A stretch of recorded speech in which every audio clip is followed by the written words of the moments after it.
Next, we will talk about user-centered versus manufacturer-centric innovation.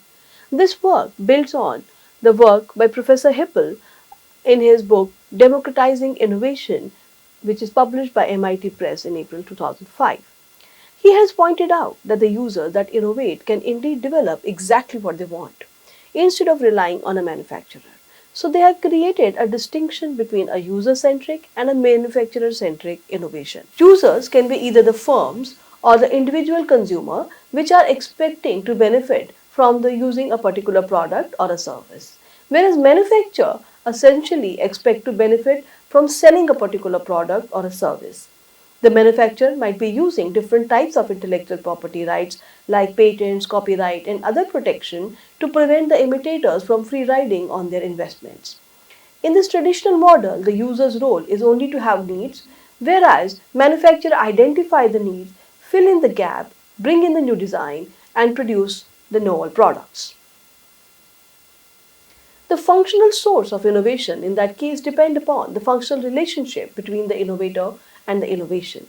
The innovation is a user innovation when the developer expects to benefit from it, whereas if an innovation is expected to benefit the manufacturer because who is likely to benefit from selling it. So once again, there's a distinction between the innovation, whether it is coming from a user-centric or a manufacturing-centric approach. Clearly, manufacturer's focus is selling the particular product and user-centric is to be able to use it.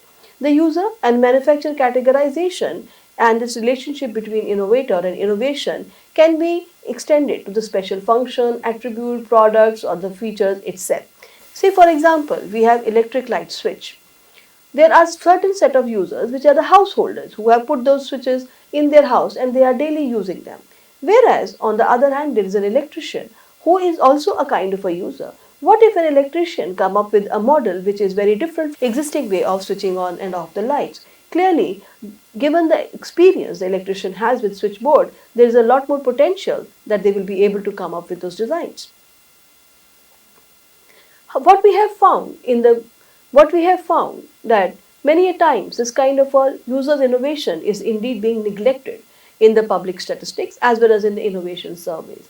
Producers' innovations are very well advertised and they are not motivated to give the credits to the user. Even if the idea must have come from the feedback they would have received from the consumer, it is very unlikely that producers will give credit to the user.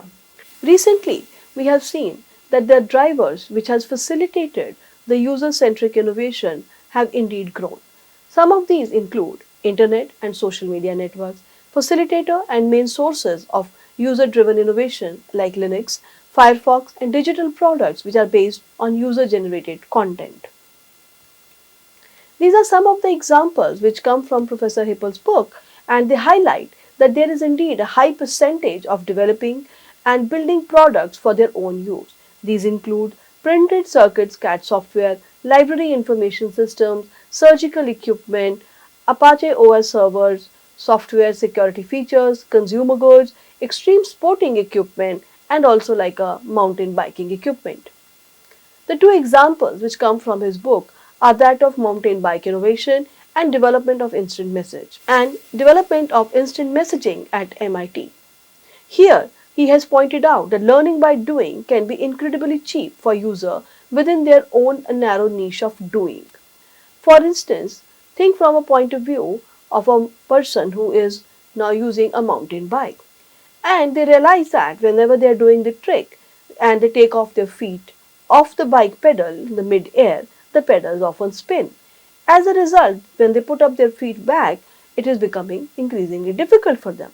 So, as a challenge that they face, what they did is in fact added a foam ring around the pedal axle near the crank. This has added friction and now prevent the pedals from free spinning whenever the feet are off.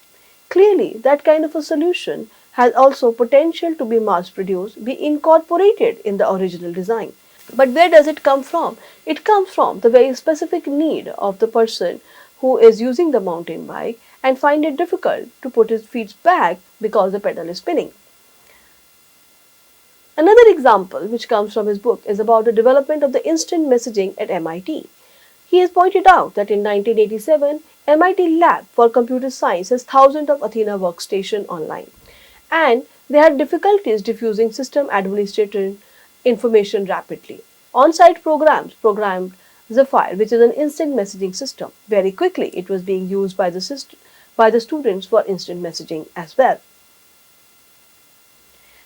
It is very interesting to note that if you go back to our discussion on innovation in this history of economic thought, a similar kind of a similar point has also been raised by Adam Smith, who has pointed out that in the division of the labor, when certain person becomes extremely efficient at particular task, there is a possibility that he or she will indeed come up with a better way of doing it. The example that he has given is also about the boy who has to now close the lid whenever there is a requirement, and ultimately ended up using a string and resolved his problem so that he can just go out and play with his friends. In that context, Professor Hippel has pointed out that who will do this innovation? He has characterized lead users as a member of a user population with distinct characteristics who are involved in this kind of a user-centric innovation. They are at who are these lead users? These lead users are essentially somebody who are at the leading edge of an important market trend. Not only that, they can actually experience that there are certain problems, and in fact, these problems are also going to be further realized by the other users also. This functional fixedness, those who use the object or see it being used in a familiar way find it difficult to conceive novel ways to use it. They in fact anticipate that relatively high benefit from obtaining a solution to their needs, and so they may innovate. In fact, if you think from the point of view of a manufacturer, there is a stickiness of the preferences. It will be very difficult from manufacturer to either to realize the problem or to even come up with the solution. Coming up the solution instead can also be very high. Moreover, it also indicates a benefit and innovation likelihood. So then a question arises why the user, or particularly the lead user, will actually go ahead and innovate. That can be done either for the reputational gain or also for the high diffusion. There is also a possibility that the manufacturer may indeed adopt the innovation in order and will reduce the cost.